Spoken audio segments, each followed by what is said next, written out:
दोस्तों, एक बहुत पुरानी कहावत है, फटे तो फटे नवाबी न घटे।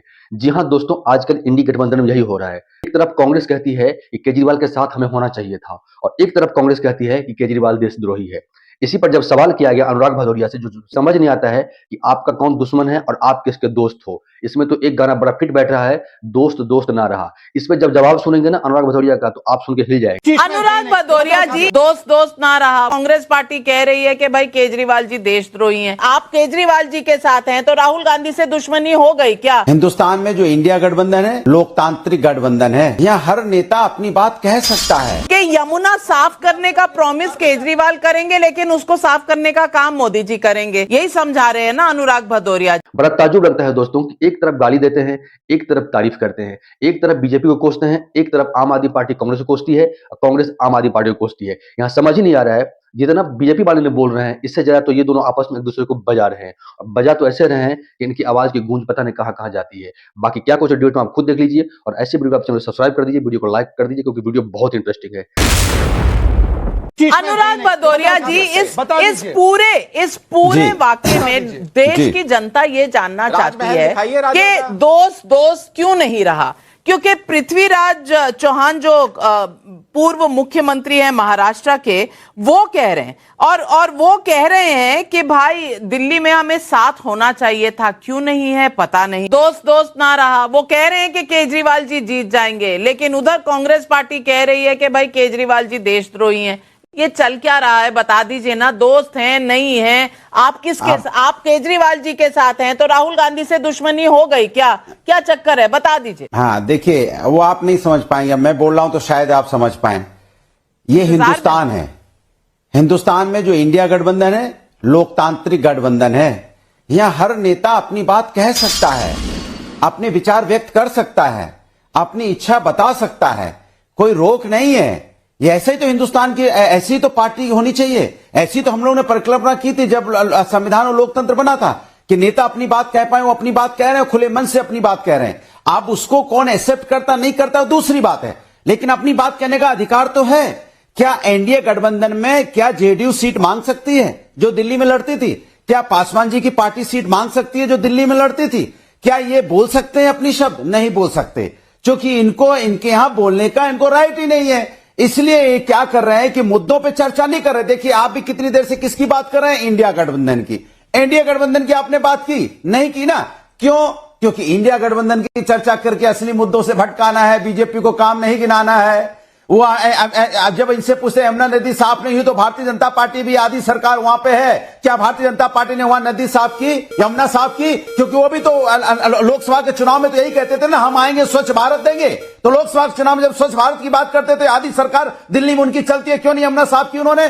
क्यों वहां पे पॉल्यूशन इतना ज्यादा बढ़ा हुआ, लोगों को सांस लेना मुश्किल हो गया है? अगर कोई व्यक्ति चिंतित, कोई व्यक्ति परेशान है, सांस से परेशान है, सांस नहीं ले पा रहा है, तो क्या केंद्र सरकार की कोई जिम्मेदारी नहीं है? क्या वो जिम्मेदारी से भाग जाएगा? क्या दिल्ली के लोग हिंदुस्तानी नहीं है? क्या हिंदुस्तान में नहीं रहते हैं? क्या हिंदुस्तान के अंदर दिल्ली नहीं आता है, जहां की देश में यहाँ भारतीय जनता पार्टी की सरकार चल रही है? अपनी चीजों से कैसे भाग सकती है सरकार? सब समझ गई। आपने कहा था मैं जब बोलूंगा तो आप समझ जाएंगी। मैं सब समझ गई मैं। और हर्षवर्धन त्रिपाठी जी, मैं जो समझी हूँ वो आपसे पूछना चाहती हूँ। मैं समझ गई कि यमुना साफ करने का प्रॉमिस केजरीवाल करेंगे, लेकिन उसको साफ करने का काम मोदी जी करेंगे। यही समझा रहे हैं ना अनुराग भदौरिया जी। अनुराग भदौरिया जी कह रहे हैं कि आप इंडिया अलायंस की बात कर रहे हैं, एनडीए की नहीं। एनडीए की भी कर देती हूँ, तस्वीरें चलवा देती हूँ। आज प्रधानमंत्री नरेंद्र मोदी आंध्र प्रदेश में थे, पवन कल्याण और नायडू जी के साथ बैठे हुए थे, वो एनडीए चला रहे थे। चलिए, आप बहुत मिस करते हैं नरेंद्र मोदी जी को, तो मैं उनकी तस्वीरें भी लगा रही हूँ। आज थे वहां अपने अलायंस पार्टनर के साथ और वहां सुर से सुर मिल रहा था। यहाँ ऐसा राग चल रहा है कि समझ नहीं आ रहा सुर कहाँ है, ताल कहाँ है। और हर्षवर्धन त्रिपाठी जी कितनी अच्छी बात कही, डेमोक्रेटिक इंडिया अलायंस, इसमें आजादी है सबको सब कुछ कहने की। यहाँ तक के दोस्त एक दूसरे को देशद्रोही कह रहे हैं डेमोक्रेसी के खातिर। हर्षवर्धन त्रिपाठी जी, ऐसी होती है डेमोक्रेसी? नवगा जी, बात समझिए। उत्तर प्रदेश में कांग्रेस को अब कोई गुंजाइश समाजवादी पार्टी नहीं देना चाहती। तेजस्वी यादव अपने हिस्से में से जरा सा भी कांग्रेस पार्टी को नहीं देना चाहते। लेकिन देश की 30 ममता बनर्जी कांग्रेस को भला क्यों देंगी ये हर कोई जानता है। उद्धव ठाकरे इस गठजोड़ से पूरी तरह से निकलने की तैयारी कर रहे हैं, तो जाहिर है उनको एक अवसर मिला तो अरविंद केजरीवाल के बहाने वो अरविंद केजरीवाल के साथ नहीं खड़े हैं, वो अपनी वाली जमीन थोड़ी ठीक रहे उसकी कोशिश कर रहे हैं। नंबर 1, डेमोक्रेसी में अभी अगर यही नविका जी ने शो शुरू किया होता और कहते हैं कि देखिए पवन कल्याण के साथ चंद्रबाबू नायडू के साथ एनडीए का क्या गठजोड़ है, कितनी बढ़िया केमिस्ट्री है, चुनाव हो गए इतने से, तो तुरंत आता कि देखिए मीडिया तो सिर्फ और सिर्फ एनडीए की बात करता है, लड़ हम रहे हैं, बयान हम दे रहे हैं, एक दूसरे के साथ जितने तरह की नूरा कुश्ती है, मारामारी हम कर रहे हैं, देशद्रोही हम बना रहे हैं, पता नहीं क्या क्या बोल रहे हैं, अब बात आप एनडीए की करती हैं। मुश्किल यही है नविका जी, ये गठजोड़ मैंने पहले भी कहा था फिर दोहरा रहा हूं, ये गठजोड़ है ही नहीं, ये मौका परस्ती में जहां जब जिसको मिले तब साथ में, वरना लंगड़ी मार के दूसरे को गिरा दिया, ये खेल चलता है। मैं आज पूछना चाहती हूं और ढांडा साहब आपसे पूछना चाहती हूं। चलिए कांग्रेस को आपने अलग कर दिया, सारे अलायंस पार्टनर्स इंडिया अलायंस के आपके साथ हो गए, बहुत अच्छी बात है, देश के सामने ये सच तो आ गया। आपने कहा आप काम की राजनीति करेंगे, काम की राजनीति में ये पुजारियों और ग्रंथियों के लिए 18,000 रुपए कहां से आ गए? ये सनातन धर्म की याद आज क्यों आ गई? क्या ये कांग्रेस के साथ भी जो पूरी लड़ाई है ये उस माइनॉरिटी वोट बैंक की है कि भाई कांग्रेस को एक तरफ करो, ममता जी को ले आओ, अखिलेश को ले आओ ताकि माइनॉरिटी वोट हमारे पास आ जाए, और उधर सनातन धर्म की वाहवाही शुरू कर दो ताकि एक और वोट बैंक की तरफ आप अपना हाथ बढ़ा सकें? नहीं, देखिए इसमें क्या बुराई है, मतलब मुझे तो ये बात कभी भी समझ नहीं आई कि जब हम ये कहते हैं ये क्यों किया आपने, भाई इसमें बुराई क्या है? दिल्ली में रहने वाले लोग हैं, दिल्ली का एक वर्ग है, दिल्ली की सरकार का काम है कि दिल्ली में रहने वाले सभी लोगों सभी वर्गों का ख्याल रखें। हमें लगा कि इनको जरूरत है, पुजारी एक गरीब परिवार होता है, सुबह 3 बजे उठते हैं, सारा दिन जो भक्त हैं उनको भगवान के दर्शन कराते हैं, उनको मार्गदर्शन देते हैं, अगर उनके परिवार के बारे में कुछ अच्छा सोच लिया तो इसमें बुराई क्या है? इसकी तो तारीफ होनी चाहिए। आपको तो नाविका जी ये कहना चाहिए था कि एक अच्छा एग्जाम्पल दिया अरविंद केजरीवाल जी ने, अब बीजेपी को 22 राज्यों में लागू करना चाहिए इस योजना को, ये तो अच्छी बात है कि हम ये कर रहे हैं, इसमें बुराई क्या है? दूसरी बात कि जो आपने कहा कि गठबंधन में जिस तरीके से टकराव या ये सब चीजें, ये भारतीय जनता पार्टी से भी तो पूछिए ना कि पीडीपी से इनकी क्षणिक मोहब्बत क्या थी? ये जो नीतीश कुमार जी के साथ बार बार लौटते हैं, ऐसे बार बार लपेटे मारते हैं, वो क्या है?